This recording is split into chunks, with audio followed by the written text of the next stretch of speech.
How to frontside 180 on a fingerboard.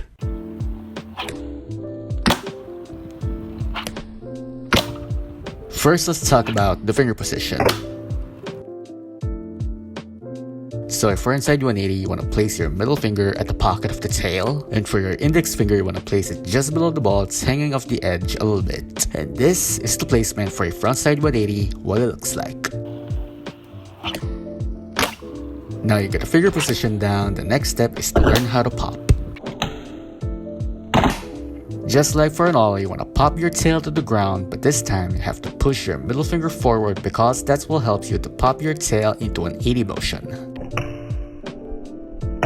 And for the index finger, just like an ollie, you just want to drag or slide it towards the nose of the board, but the middle finger is what does all the work. Remember, it's all in the middle finger to get the job done.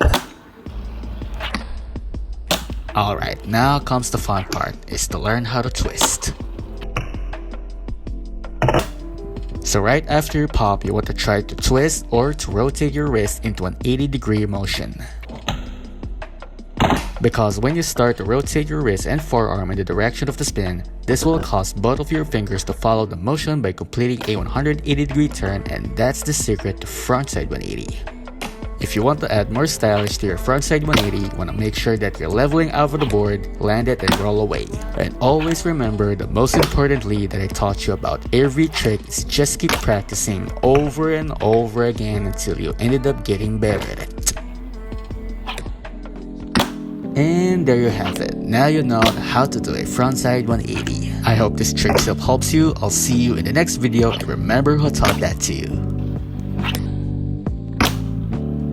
Itachi Han. You're welcome.